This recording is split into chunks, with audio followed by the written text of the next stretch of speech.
What are you? A demon. You look like a demented dog. A demon dog? That's not exactly what I meant. But I'm cool, right? You're something. Yeah, I am. Ladies, gentlemen, and monsters of all ages, Now that there are about 4 years of time and hindsight between us in a certain event, I think it's time to properly talk about it. What on earth was the Final Fantasy collaboration in base Monster Hunter world? How the hell did we get Behemoth, one of the bigger, badder enemies in all of Final Fantasy, as a monster in Monster Hunter world? I mean, when you think about it, it's just completely unheard of. Monster Hunter has done collaborations with other forms of media tons of times over its nearly 20 years of existence as a franchise, but few, if any, can be described as being as massive, wild, or intrusive as Behemoth. I don't mean intrusive as in a bad way necessarily, even though that's often how the word is interpreted, but what I mean is that there is no history of a collaboration with a game outside of Monster Hunter adding a full-on monster to this series. Yes, we have had reskins, fun little things in the past or in spin-off games, like how Monster Hunter Explorer had Witch Gobule, a reskinned Gobule made to look like a character from Madoka Magica. This is sort of crazy in itself, of course. It looks insane for Monster Hunter visual standards, but it surprisingly is a relatively faithful collaboration, in that it actually looks like the character is meant to represent. In fact, the vast majority of collaborations that Monster Hunter has done have been equipment-based, especially in the main series.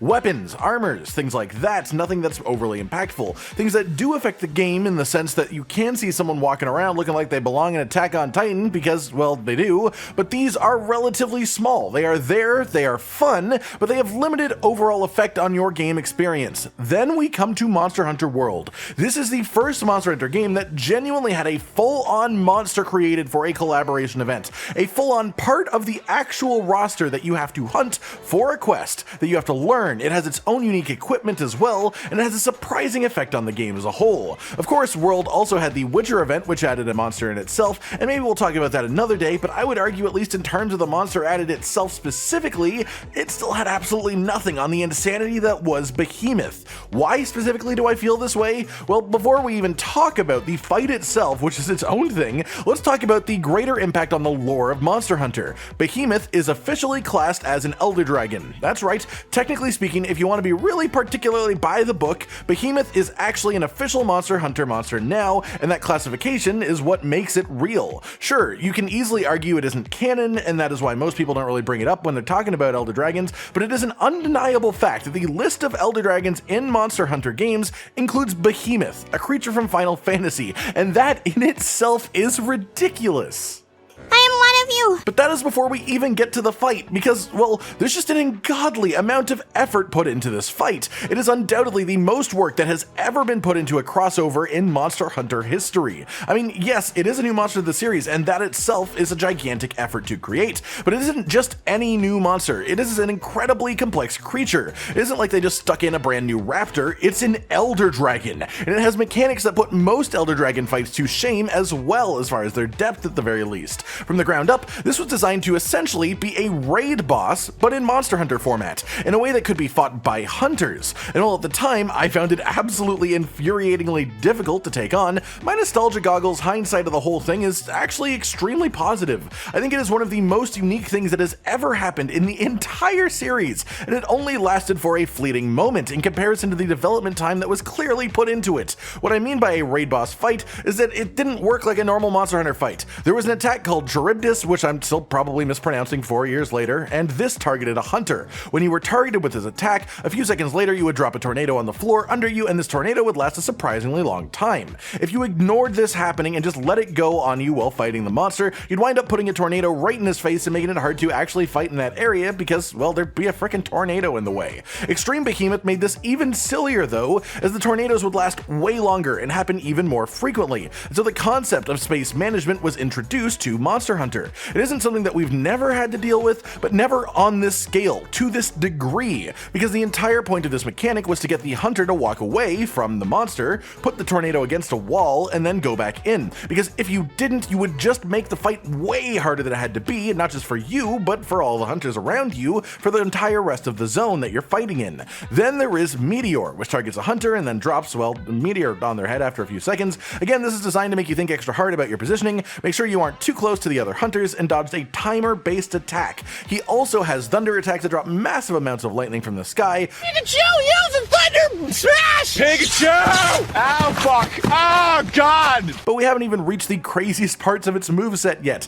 Comet and Ecliptic Meteor, which sort of need to be talked about in tandem. Comet targets a player, and then a few seconds later, a rock will fall while they are standing. It doesn't do much damage, but that isn't the point of this mechanic at all, because the rock, then it drops, it stays there, and essentially has its own health bar. You can't see the health bar, but you can see it slowly crack as it gets hit, and you want to keep it alive. If Behemoth hits the rock a few times, it will break, and it will be gone. So where you place this comet is actually extremely important. Again, more space management. Then we have Ecliptic Meteor. This thing is absolute insanity, and it sort of started a trend that came to affect actual monsters afterwards. Most notably, you can directly trace back the Sapphire Star attack of Safi'jiiva to Ecliptic Meteor, and as in functionality, it's just really extremely similar.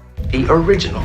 At the end of each zone, and sometimes a little bit in between, Behemoth will cast Ecliptic Meteor, standing up on two legs and glowing for a bit, and then an absolutely enormous explosion will hit the area. This explosion will guaranteed one-shot any hunter anywhere on the entire map, with the exception of three things. One, the most intended counter, the comet that dropped before. If you can keep this comet alive, then it will still be there, just a big rock on the floor. If you hide behind the comet so that it is between you and the landing point of Ecliptic Meteor, you will take no damage from the attack. This is why it is so imperative to keep the comet from breaking in the rest of the fight.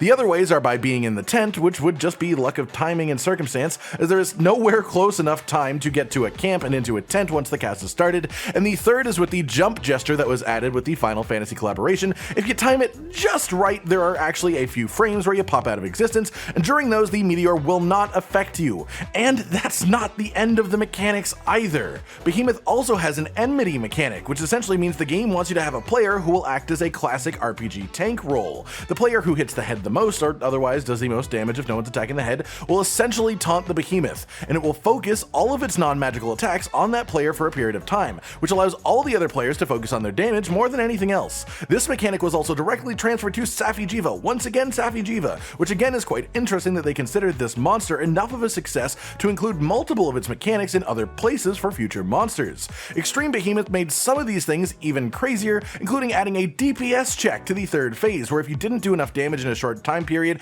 it would drop an Ecliptic Meteor without putting down a comet to hide behind. And the fight even ended with one final Ecliptic Meteor all the way at the end, which would happen when the monster hit 1 health, just to give you one final skill check. And if you ran out of feints, even on that last meteor, even though the monster would still die, you would fail the quest. It was insanity. Interestingly as well, every mechanic that I've mentioned so far would actually pop up on the side of your screen when it was starting to happen. It literally tried to give you a vocal call-out telegraph. This fight might as well be part of an MMO. It really feels like a raid boss. It feels nothing like Monster Hunter outside of the fact that you're using the Monster Hunter weapon movesets and fighting on the Elder's Recess, which is a Monster Hunter map.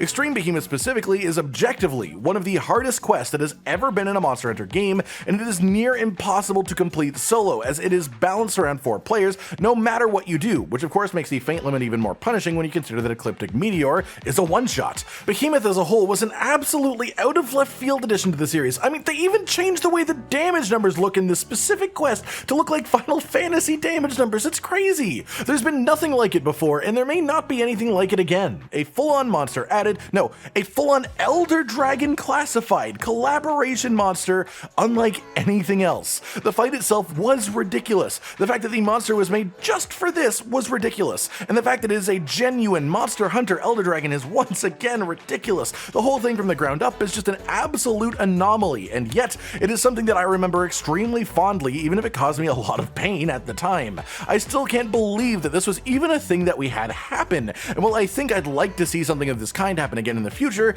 I don't know that we ever will. It was simply such an insanely massive undertaking for the dev team for something like a collaboration event, and yet it paid off. But for that kind of treatment to be given to a collaboration is just unheard of. This fight made hunters think differently than they ever had to do before. It made people actively form groups of 4 and create proper strategies around space management, protecting an inanimate object, tanking, healing, all of that kind of thing that you just don't see in an average Monster Hunter hunt. It is unlike anything else that Monster Hunter's ever had, and thinking back on it, I can't actually believe it is a thing that we did have happen, but we did. It was great, it was weird, and I love that it exists. That's it for today then, everyone. Check chat about the absolute absurdity that is Behemoth, the fact that it even was a part of Monster Hunter World in general, and the entire craziness of the fight. What do you think? Do you like Behemoth at the time? Has your opinion changed with time since then? Would you want more of this crazy style of collaboration effort in the future? Like if you like the video, subscribe and hit the notification bell for more, and most importantly, ladies and gentlemen,